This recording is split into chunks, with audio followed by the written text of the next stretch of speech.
Good evening, everyone. In a week when Birmingham confirms their place in the end-of-season qualification club, we have to wonder if we will ever see a team like this in Birmingham colours again. One defeat so far, all season. That is surely unprecedented. And we also wonder, what sort of sour grapes does Gary Patchett eat? And on a night the Porky isn't likely to forget any time soon, Ty Woofenden returns in triumph to Monmore Green as Wolves see off a battling Lakeside to jump back into the top four.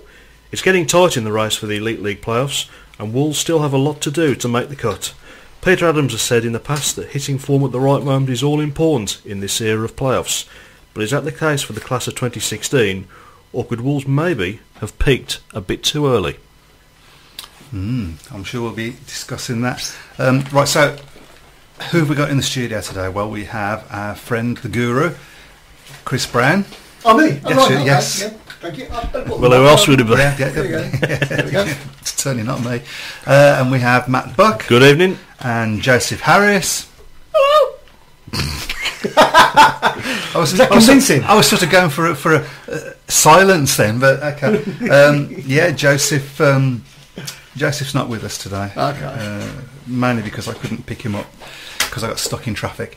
And myself, Michael, don't know anything, Harris. Yeah, that's true. Yeah.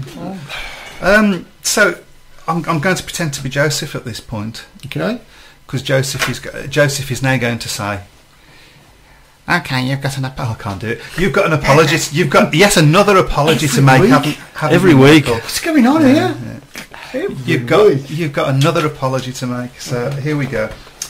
We were supposed to have a show last week, but we didn't because, well, actually, we should blame my other son Isaac.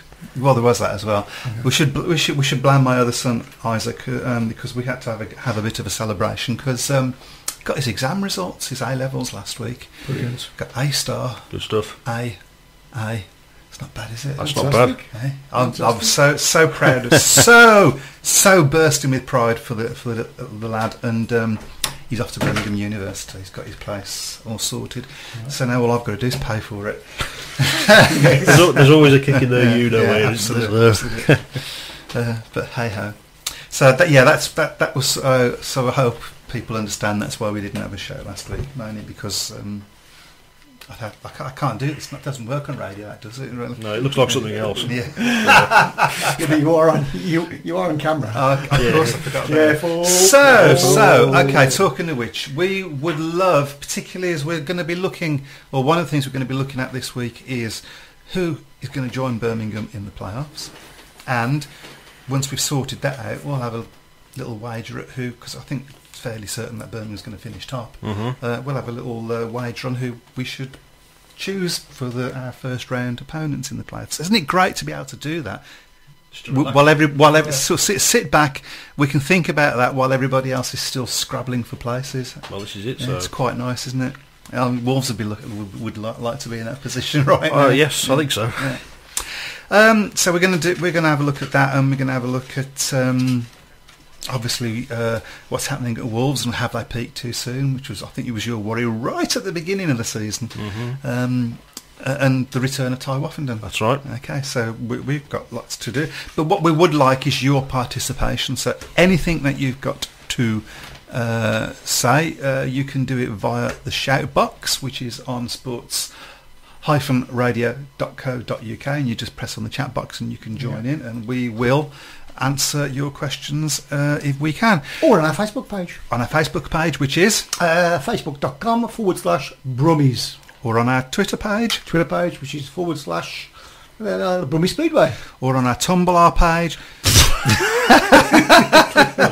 Tumblr. It's a Tumblr. I don't know. Okay. I'm not au fait with these things. We've had a few interviews sent in as well. While you're chatting, I'm going to be downloading another one. Okay? Yeah, we've had because a couple of weeks ago I did mention that we would love you guys to send, because we've all got mobile phones now, so you can all, when you see a rider, grab hold of him, interview him, and we'll shove him on the programme. You can do it either as an MP3, or you can do it as an MP4, whatever. We don't mind video, we don't mind audio. MP3 is better. But we will shove it on, okay? Unless you say naughty things about Cradley. Exactly, As it- yeah. so our friend Andy Hague from Speedway Portal has sent us a couple of interviews, one with Graham Drury and one with And one with Jack. somebody. Yeah, Jack Smith? could be. Jack PB? Could be. Okay, we know it's Jack. It Could be might Jumping Jack. Yeah, Jumping Jack Flash. So yeah, we don't know what they're going to say either. So let's say we're going to have a Something good could listen say to them. anything. Yeah, It's the beauty, isn't it? Yeah. But talking of Speedway Portal, for those of you who don't know, Speedway Portal is an application that you can use on Kodi, which you can use on your phone, on your tablet, on your computer, on your smart television, on your phone. I've said your phone, haven't I? And lots of sort of clips of a Speedway taste. So there you go. Nice plug for Speedway Portal there. Right, shall we go? We'll start off with Wolverhampton first. Why So you peaked too soon? You had a decent win against Lakeside. Hard fought win. Yeah. I mean, Lakeside came and really put up a good fight. They've always to be done honest. well at your track. They've always done well at Mambo. I mean, I think a lot of people around me were saying, 20-point win. I don't think that was ever going to be the case because Lakeside have got riders who go well at Monmore. But I mean, they were under strength. Lakeside. I mean, they were without Lewis Bridger, who usually rides Monmore Green well. So if they had Bridger, maybe they could have nicked a point out of it. My reason for saying peak too soon is possibly because I peaked too soon. some of the maybe to be to be specific, some of the riders I think in the Wolves team aren't really firing on all cylinders at the moment. I mean, I've said all the way through the season that I've been concerned by Cole Howard's performances because I think he's been, for his experience, I think he's been disappointing. Peter Carlson had a really good first couple of months or so since after he came back to the club, but he's done that before. Plateaued a little bit over the last few weeks. Of course, he's missing tonight's match at Kings Lynn through the incident that I think has been seen by a few people now. Yeah, that was bizarre. That was, wasn't it? And Freddie Linger as well. Another disappointing night for Freddie. Just 5 points, no heat wins. That's pretty much unheard of at Monmore Green this year. But a crucial win, a result that put Wolves back into the top four, because it's worth pointing out that over the weekend Wolves had dropped out of the top four right after Kings Lynn's big win over Coventry last Saturday. So. Well, we'll have a look at the Elite League table in a minute. I'm just going But of course, Webby work hard. Just before everybody continues, can I just explain? One of the shape boxes went down on Channel K, so at the moment they're sharing our shape box on their site. Okay. So it may be a bit confusing now and again, but that's just what I need. It was a stopgap thing that we, just before we came on air. So there will be Speedway questions, and unfortunately, it could be interesting. There you go. Andy's put a comment up. Lots of Birmingham fans made the trip over to the island. Although I was behind the camera recording the match, I did get a chance to say hi to some of the Birmingham fans. You have a great team. It was always going to be a tough match for us Warriors, but you guys rode well. No excuses. Just congratulations. Fantastic. Well, thank you for that, Andy. And I mean, it needs to be said. Sorry, we've interrupted the Wolverhampton. It needs, but while we're talking about it, needs to be said. I mean, I didn't go to the match myself. I would have loved to, but one reason or another I couldn't go. But all the reports I've heard back are of how great the promotion have been working. I mean, and they did something that I just think is beautiful. They let the kids go on the track with their bikes at half time and had a little race. I think that's a brilliant idea. Get the kids on the track on a bike, give them a taste, and have something to look forward to doing in the interval. I think we should. Every track should do it, don't you think? Just don't put Nicky Pedersen on the track with them. So is the only thing I would say. So he wouldn't do it for the money. So I just think, that little. Just it's a new thing. I've never heard of it before. Little things, and I think it's a great idea. And maybe if you have a winner, give them a prize or something. I don't know, but it doesn't have to be something brilliant, does it? So well done, the Isle of Wight Warriors. So back onto the Elite League. Let's have a look at the Elite League table. You've got Bellevue with 22 matches with 49 points. Poole with 21 matches and 47 points. That is tight, isn't it? That is very tight. Still got a match in hand as well, Paul. So. Swindon, who seemed to all of a sudden come alive. 24 matches, 44 points. Wolverhampton, 23 matches, 42 points, and that win was very important against Lakeside because it was Lakeside you overtook, wasn't it? It was overtook, yeah. Because Lakeside could have got a point out of it, so it would have been down to 1 point then. So 24, but they've got you've got a match in hand over them, so that's handy. 24 matches with 40 points. So, and then you got Coventry in 6th place, which is 24 matches with 30 points. So pretty much out of it, really.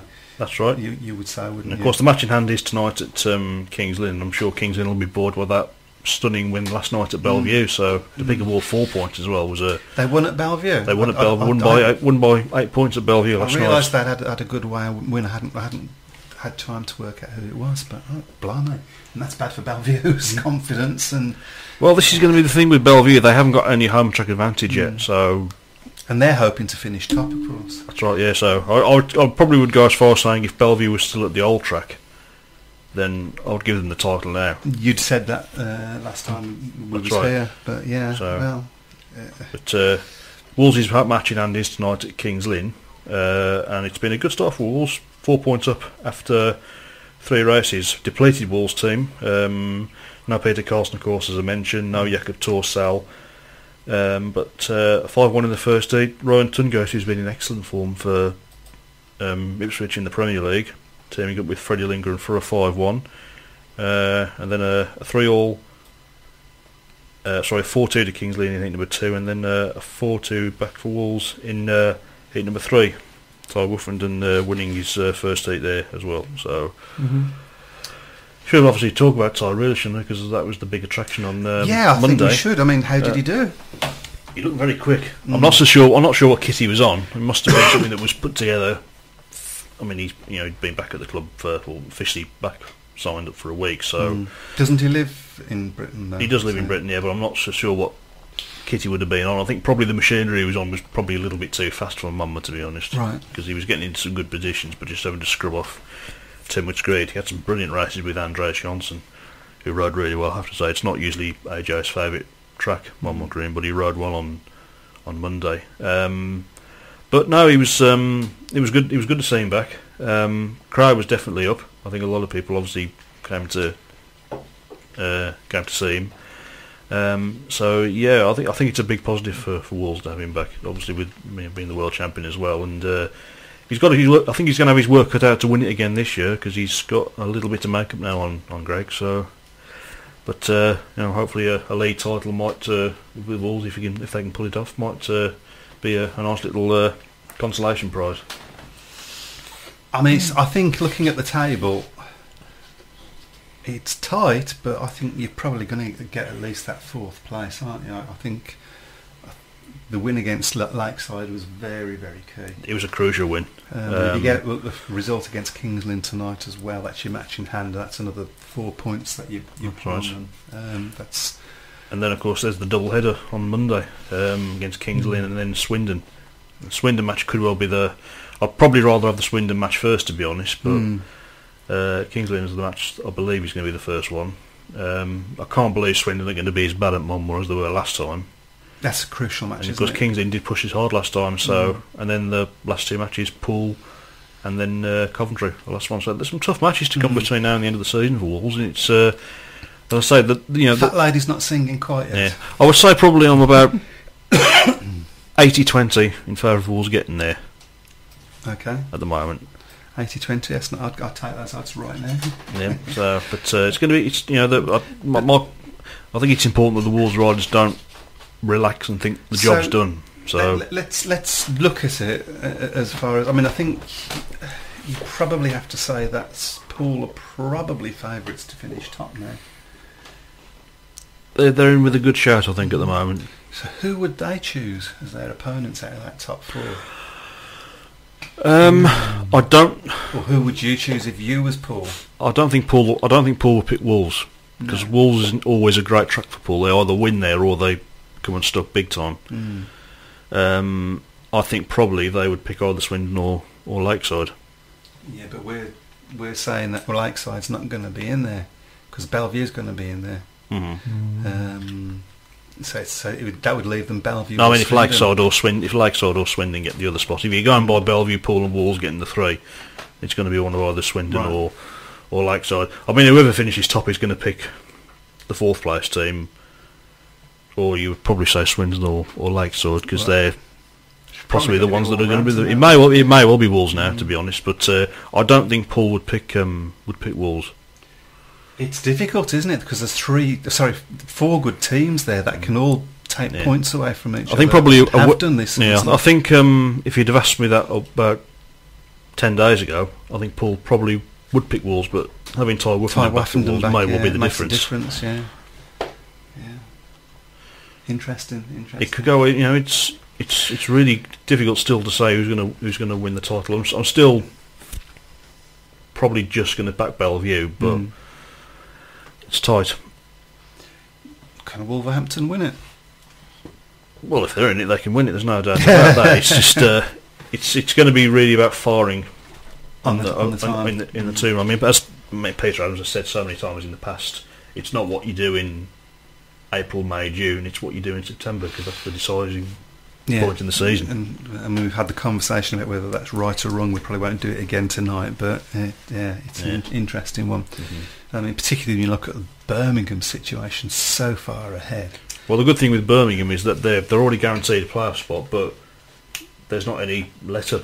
They're still going at it, aren't they? Because you don't want to. If you're going for a title, you don't want to suddenly relax and think, "Oh, let's conserve a bit for the playoffs," because there's no guarantee that if you lose for them, that you'll get it back.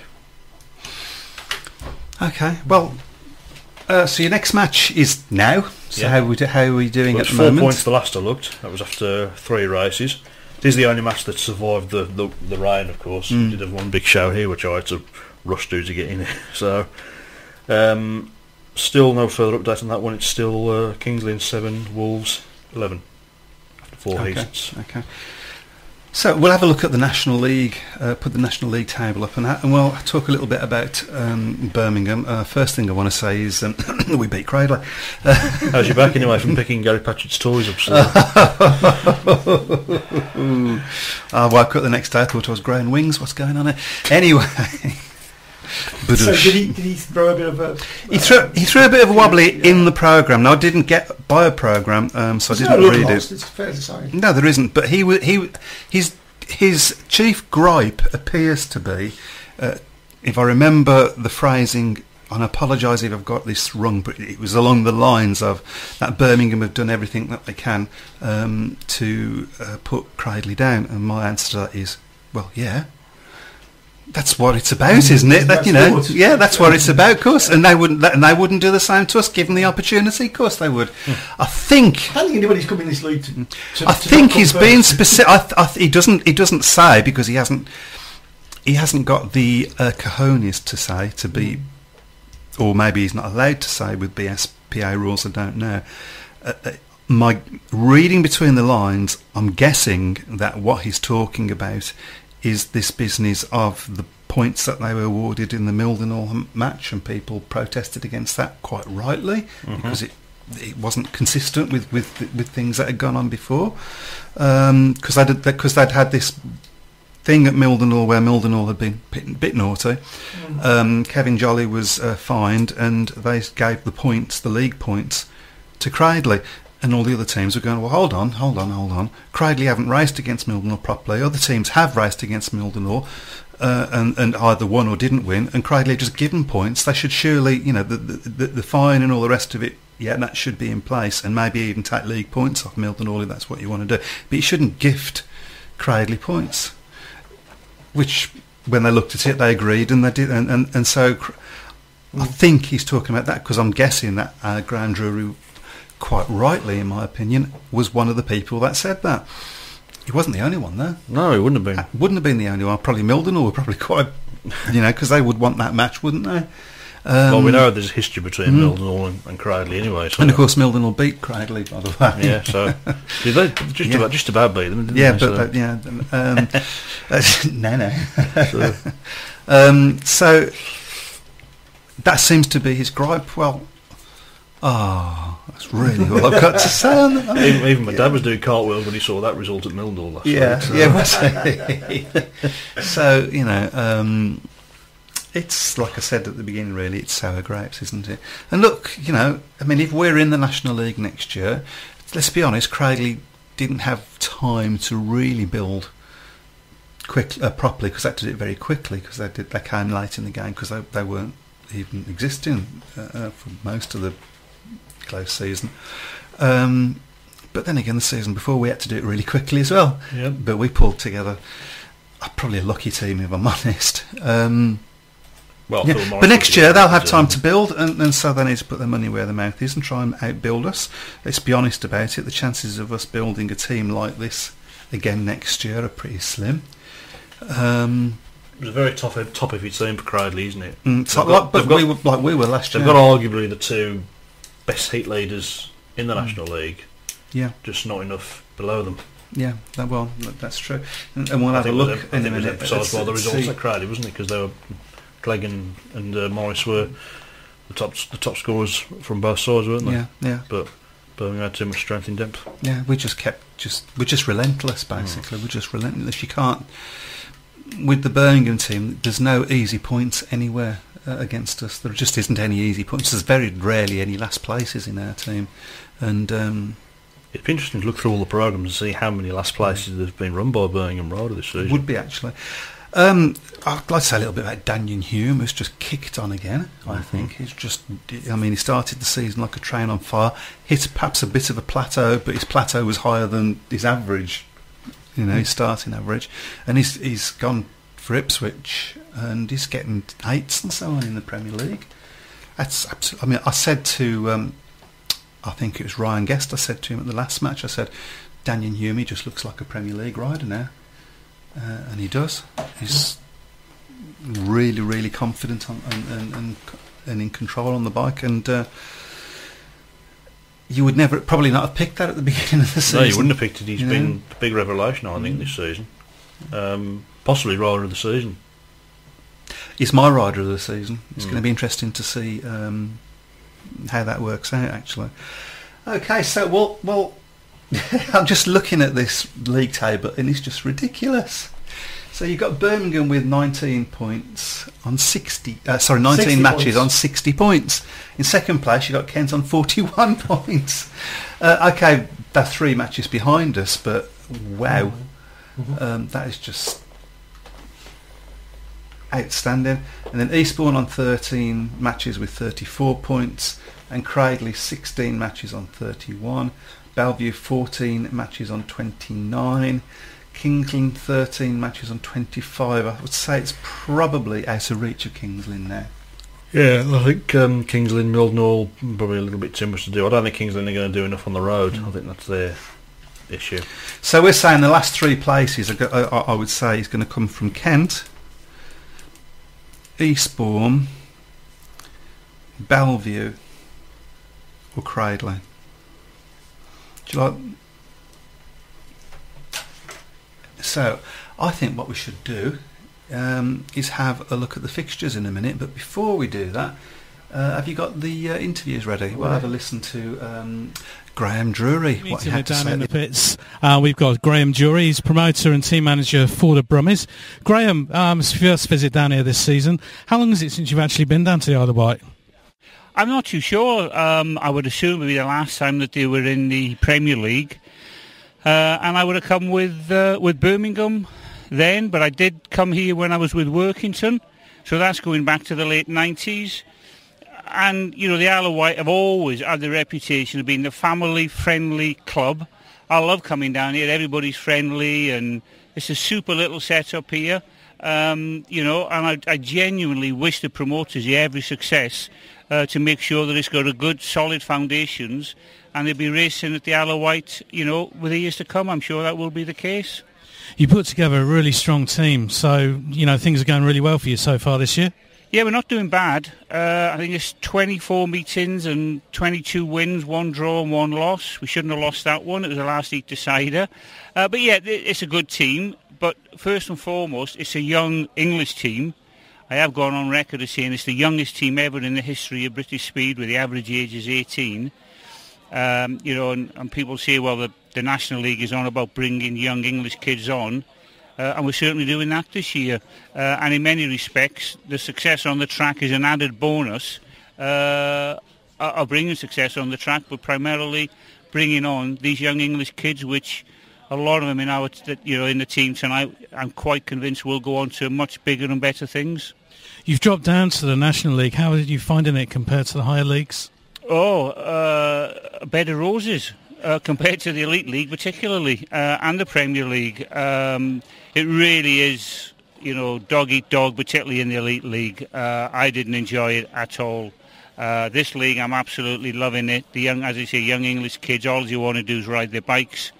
If there's a problem with a fixture, the two promoters get together and sort it out, and I'll tell my riders what date we're there, and they all agree it. But in the Elite League, it used to take me 3 months to agree a date with my fellow promoter. And then a fortnight before that, the agreed date, I'd have one of my riders saying, "Oh, sorry, boss, can't ride in that fixture. I've got a rearranged meeting in Poland." And you go back to the drawing board. So it's really hard work in the Elite League. And as you say, I'm thoroughly enjoying it in this league. You've got an involvement as well with the Speedway Tavern. Tell us a bit about them. Well, they have a big input at Birmingham Speedway. I know they put a lot of effort. I'm a firm believer in, any publicity is good publicity, and, they do a sterling job up in the Midlands. And you've also been a promoter for many years at various tracks. What actually got you involved in promoting? Well, I was an ex-rider. I started riding in 1970 for Rochdale, Ellesmere Port, Crewe, Oxford, Hull, Germany. Then I did the Ice Speedway at Telford. That was a huge success. I went to Abu Dhabi, Dubai, the Oman, Bahrain, promoting Ice Speedway. And then Tony Moore completely one day rang me out the blue in 1995 and said, "Graham, Eric Bucock has resigned as the team manager, promoter at Long Eaton. Would you be interested?" I didn't know Tony Moore from Adam at the time. I went to his office, had a meeting with him. He thoroughly impressed me. Obviously, I impressed him. And from 1995 to where we are, 2016, since, I've worked for him at numerous tracks: Long Eaton, Stoke, Workington, Mildenhall, Birmingham. So I must be doing something right for him. And he's a great boss to have, and he's, he saved many tracks in his time, Tony Moore has. It's great to hear that loyalty as well over so many years in the sport. Yeah, well, it works both ways. As you say, he lets me get on with the job, and he is such an out-and-out speedway enthusiast. And there's many clubs running today, if it wasn't through Tony Moore, wouldn't be running. Finally, I've been to the Ice Speedway before at Telford. Absolutely loved it. Is there any chance of that ever coming back? Not at Telford. The ice rink, as we all knew it, and as I think I did 27 years there. The ice rink got knocked down. It's been rebuilt, but the air conditioning is done in such a way now that if ever we had the Ice Speedway at Telford, all the fumes would be ducted from the ice rink into Marks and Spencer's and Debenhams, and I don't think their customers would be very happy. So unfortunately, I can't see that happening. All right, well, thank you for your time, Graham. Hope you enjoy your visit down here tonight, and good luck. Speedway. No gears. No fear. No brains. Well, it's a great little interview with Graham, and how nice of him to give the Speedway Tavern a mention. We're pretty... Yeah. I actually missed it, so I need to have to clip it. Yeah, we enjoyed that. So we've got an interview with Jack somebody, which we'll shall we do that straight away, or shall we? Yeah, I don't mind. Yeah, go on. We'll do it now. Okay, we're joined here by Jack, the number 7 at the moment with Birmingham, who's had a cracking night down here for the Birmingham Brummies this evening. Jack, how did you find it out there? Yeah, it was really good. It's first time coming here on other than a 125. First time I came here, we were at the British Youth, and unfortunately my engine blew up at first race. So new thing coming here, and yeah, I really liked it. Track's really good, and yeah. You've got a bag of points tonight as well. How did you find the track? I mean, it's a fair old size track, isn't it? Yeah, it's a good track. It's good home advantage because it's quite tricky. but it's a really big track, and I loved it. Yeah, it was really good. Great. And obviously, just to let the people at home know, you're only 15 years old.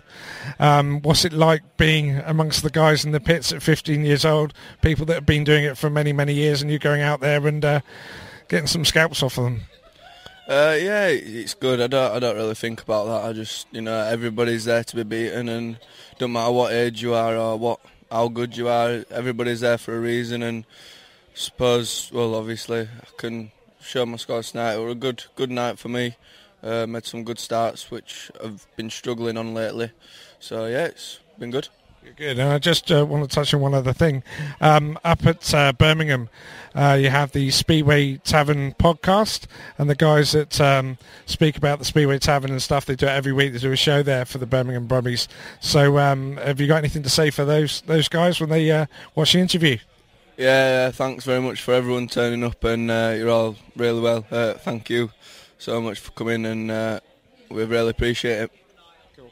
Well, I wish you the best of luck with the rest of the season. Glory of the Speedway haven't been mentioned again then.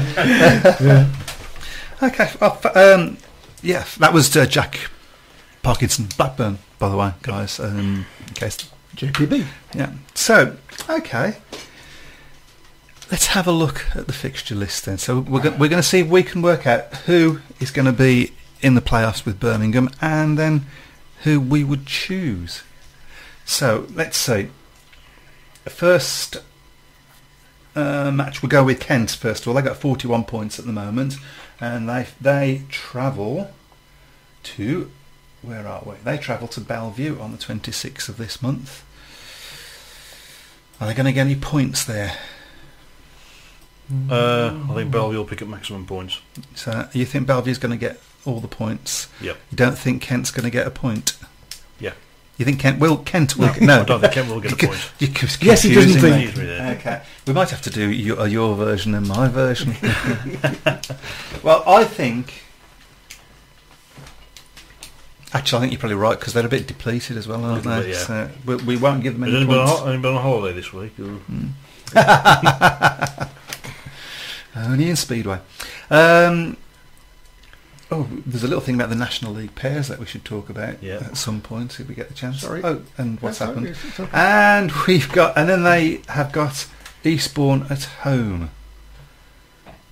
Monday the 29th. That's the bank holiday, isn't it? At 3 p.m.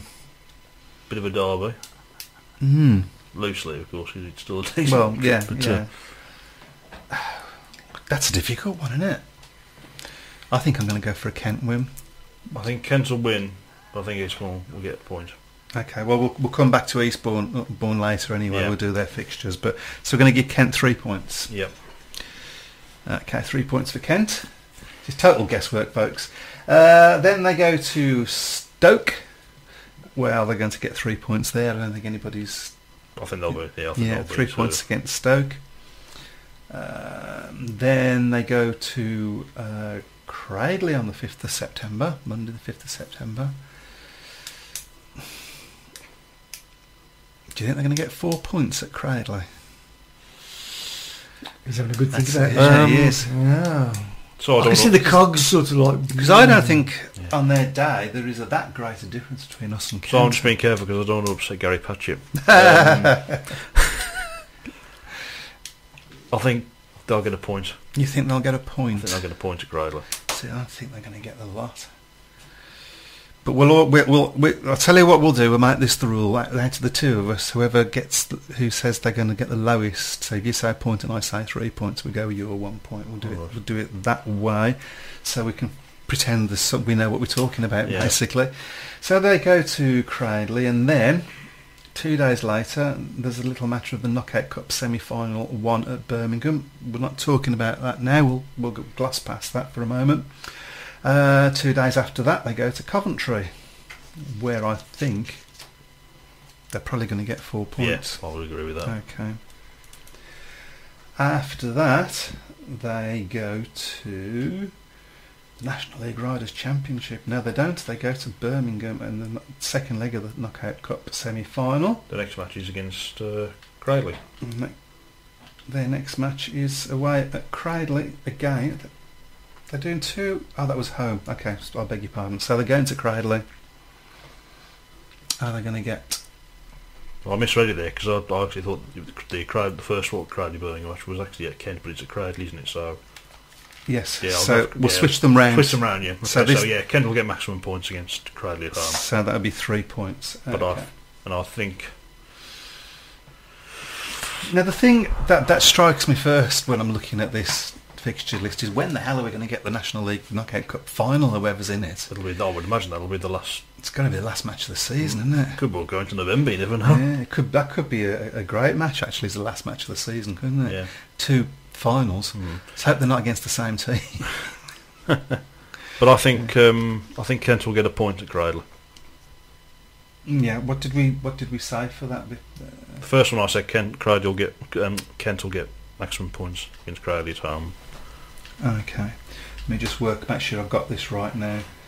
Where are we?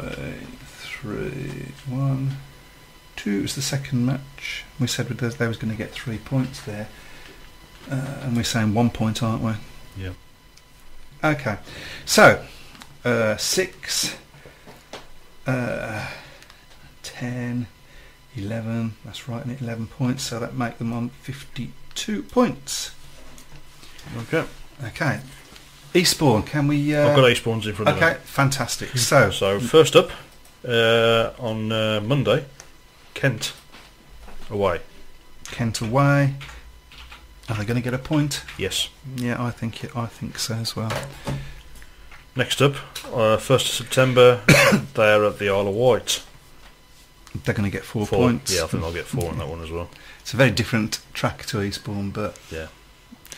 Yeah. Next up, on the 3rd of September, they're at home against Coventry, and I think they'll pick up maximum points. 3 points Coventry. there. The day after, they go to Mildenhall. It's a similar sort. I think they're going to get 4 points at Mildenhall. I'll go for 3 points. 3 points. Okay, well, that was the rule, so... Yep. Yeah. Okay, next up, Stoke at home, 3 points. 3 points. Then the following Sunday, Bellevue at home. I think they'll pick up maximum points.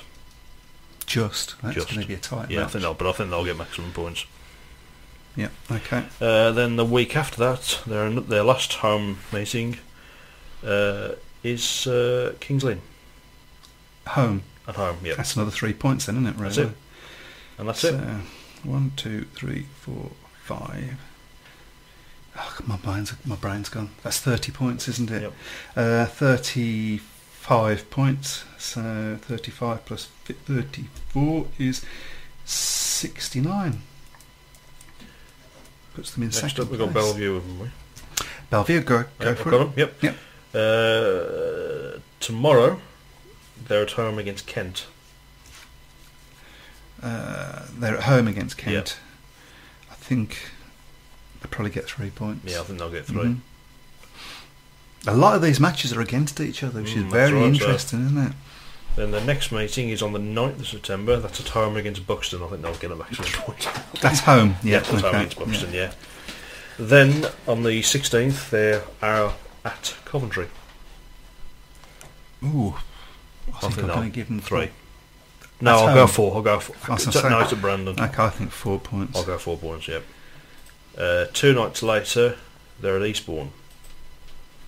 I don't think they'll get anything at Eastbourne. No, I don't think so. Then they've got the home meeting against Cradley. That's a tough one to call. That could be a decided one for the last spot. That could. Yeah, I'm going to give them 3 points. I'm going to give them 3 points. Yeah. Okay. Did anybody miss me, by the way? I went to the toilet. Did you? Sorry. I'm sorry. Okay. somebody just put. Have you just been for a poo? I forgot it's on camera. And then on the 25th, just a few weeks after they went to Brandon, they go to Brandon again, according to the fixture list.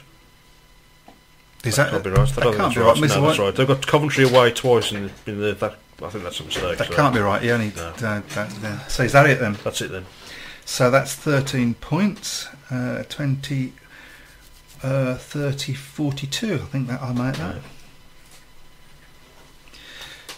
Right. So it's going to be tight, isn't it? Yeah. It's going to be tight. Yeah, you're going to have to remind me. For that last I'm going to have to cleanse my hard drive now because I've just gone on the Crowdy website. Is that a euphemism? So, Cradley. We won. God, this website's awful. While you're finding that, can I just go to the shout back? Sorry. Yeah, just to go back to the Isle of Wight meeting.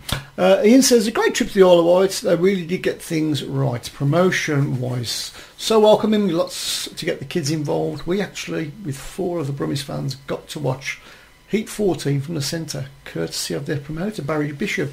Lots of promoters could learn from him. Great win from the boys. Maybe we can get back to that later. Yeah. I mean, we did touch on that earlier, didn't we? But I think absolutely. That was Ian, by the way. Yeah. Right. Okay. So the first Crowley match is on the 5th of September. That's away at Kent. I don't think they're going to get any points from Nothing. that. Yeah. Then the next up, they've got Stoke at home. We're just going to say nothing all the way, aren't we? No, they'll get 3 points from Stoke at home easily. I think 4 days later there's the return match at Luma Road. I think they'll get 4 points at Stoke. Yeah, I'll go along with that. Poor Stoke's not having much luck here, are they? No, we don't seem to like Stoke. I don't know why. Buxton away the day after. I think they'll get 4 points there as well. And then on the 19th, they've got a home match against Kent. 3 points. Yeah, I think Kent will probably get a point as well. Yeah. Next up, it's down as this West Midland trophy with Birmingham, but I've got a feeling that might be knocked on the head if there's not enough. Well, it's not relevant to this anyway, is it? And then their last meeting is the trip to the National Speedway Stadium away at Bellevue. I don't know. Point. You think a point? Point. Not sure about that, but yeah, I'll go a point. So that's 15 points they get. So that's 30, 40, 46. So that means they get in, don't they? That means if our predictions are right, you've got in 5th place Bellevue on 42, 4th place Cradley on 46, in 3rd place, I'll get this right, Kent 52, and in 2nd place Eastbourne 69. So we'll see. So we've said Cradley going to get in. Yeah, I'm pleased about that. We get another chance to go to Cradley and beat them. So this is probably a stupid question, given that Birmingham get first choice if we win, which Kent. We're already on 60 points. Kent could get 52. Eastbourne could get 69. We're going to finish top, aren't we? Yeah. Who would we choose? Eastbourne? No. No, it's got to be Cradley. You'd have to pick Cradley, I think. I think you pick Cradley on for 2 reasons, really. Because I think Kent have already beaten Eastbourne, so they've got a chance of getting Eastbourne out of our way. And obviously it's a money spinner, isn't it? If you leave, I mean, it'd be great to have Cradley in the final. It would be fantastic to have Cradley in the final, but it ain't never going to happen. I don't think it'll ever happen while we're in the same league, because you're always going to choose Cradley in case they get knocked out. And they probably would get knocked out against either Eastbourne or Kent. And let's face it, we're not going to choose Kent or Eastbourne, are we? No. So yeah, I think we can look forward to yet Points another. to me towards the Birmingham Eastbourne final. You think Eastbourne can beat Kent? Yeah, I think you're probably right. Which I'm sure will bring back memories for you. It's bring back a lot of fantastic memories. We spoke about my favourite match in the night. It would be nice to do that, wouldn't it? It would be nice to do that. Very, very difficult, because I think Eastbourne were not. I mean, they didn't have Adam Ellis, did they? Oh no, they did it when we. He wasn't riding with us, was he? So yeah. So I think that's going to be a tough one, but we want it to be tough in the final. Good match. Yeah. I can't wait. Let's just get to the end of the season, guys. Let's just get to the end of the season. So that's our verdict then. Yep. Who's going to win? As a neutral, I mean, I'm going to say Birmingham, aren't I? Well, I can't look past Birmingham. Do you think Eastbourne might be a different kettle of fish? There might be certain... Eastbourne, I think, would be the biggest hurdle. Do you think there's going to be certain riders with that rhyme with Miller arriving at Eastbourne? Rhyme with what, sorry? Miller. Spiller I'm talking about. Possibly, but... and that might make a difference. I think if it was... And Adam Ellis being at Birmingham Cradley final, not going to happen, but Birmingham would win that. Birmingham Kent final, I think Birmingham would win that. Mm-hmm. Birmingham Eastbourne final, I think Birmingham would win, but it would be close. Of course, the Birmingham Kent final has its own attractions, doesn't it? With what's been happening between the two teams recently. But we got them in the semi-final, so... I mean, if we slaughter Kent in the semi-final of the Knockout Cup, he might go, oh, well, we'll choose Kent then. There's always that. I suppose the best blessing is that it's not you making the decision, so it's Graham Drury and Tony Moll. Yeah, you've got to think... I would imagine they'll be discussing it with riders as well, though. So. Yeah, I would think so, but I would think that first and foremost in their head has got to be the fact that a semi-final against Cradley is going to be a money spinner, isn't it? That's right, so...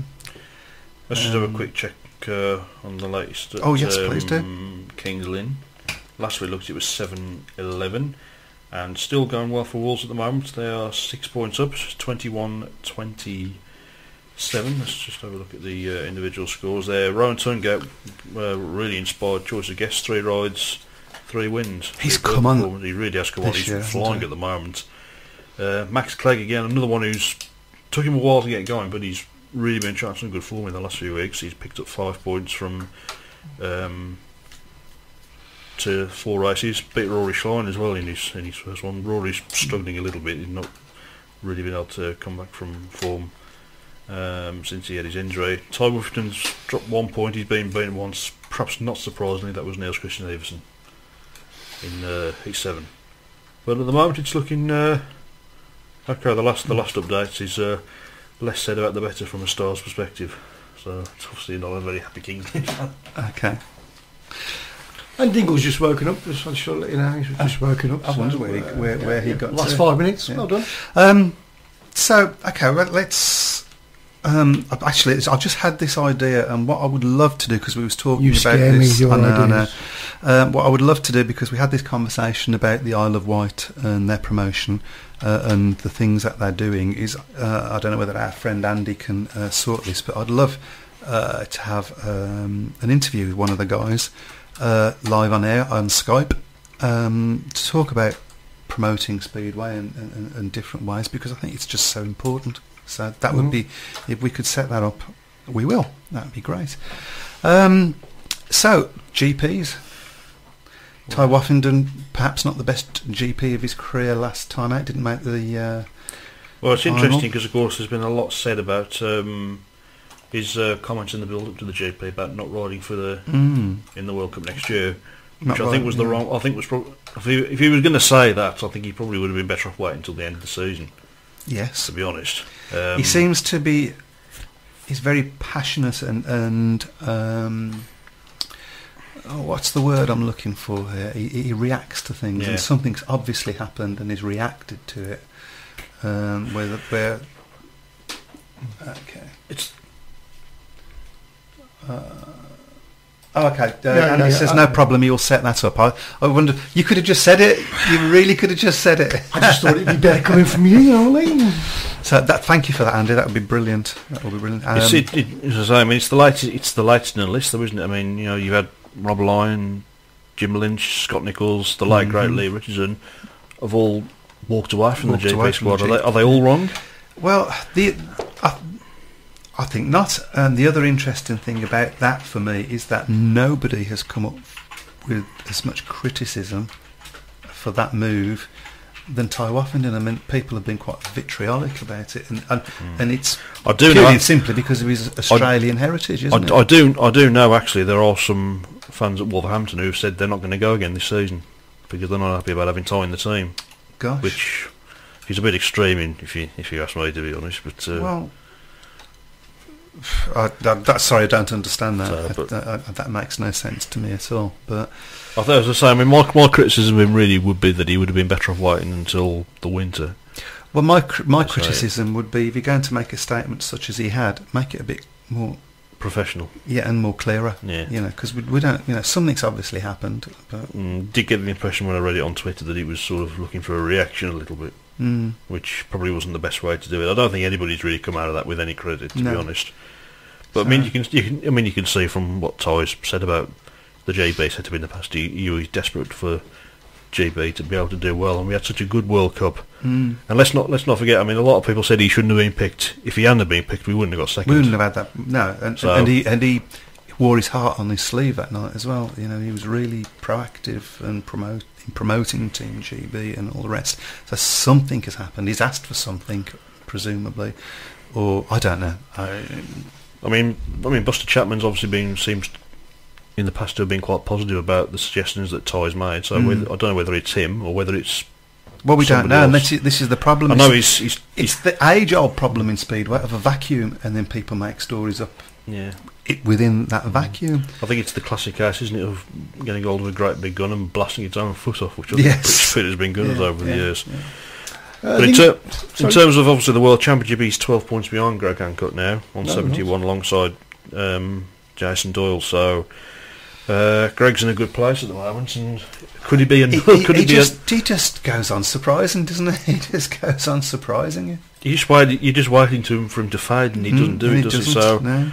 But you got to take your hat off to the guy. The other person you've got to take your hat off to the guy who's sort of come from nowhere. Although I think us Birmingham fans probably realise that he's the real deal, which is Jason Doyle. And he's mathematically he could win it. Yeah, he's in with a shout. Yeah, well, he's in with the shout. He's certainly in with the shout for a medal. Probably would be asking a bit too much for him to win it, but. His confidence is so high at the moment. Getting that win as well in Prague was really, really big for him. I mean, hopefully Ty will still be able to pull it off, but he's not in the box seat at the moment. It's fair to say he really needs a good result in Gursdorf on Saturday. So I'm guessing there's a few comments on the shout box I need to get through here. So Dingles. I can't repeat that comment. Just the two Bob didn't. Yeah. But he obviously wasn't here when I did my apology at the beginning. The reason we didn't have a show is because my son got some rather good results in his A levels, and we had a bit of a celebration. And I probably did have the two Bob bits for the end of that, actually. That's what went on there. Worry doesn't like Roscoe. Worried, what he's talking about Waffy. He's he's saying that Ty Waffenden doesn't. It's interesting that Alan Roster's is very, very passionate about the GP squad as well. So it's interesting that he hasn't walked away at the same time. So far, I mean, there isn't anything for him to walk away from in essence now until next season, is there? So that's the problem, really, isn't it? Because your GB manager, you basically just stand there for a clipboard, there holding a clipboard for a week, and that's about it. So. I think Rob Lyme wanted it to be a more involved role when he was doing it, and it never happened. I think it should be. Why ultimately one of the reasons why I believe he walked away from it. Yeah.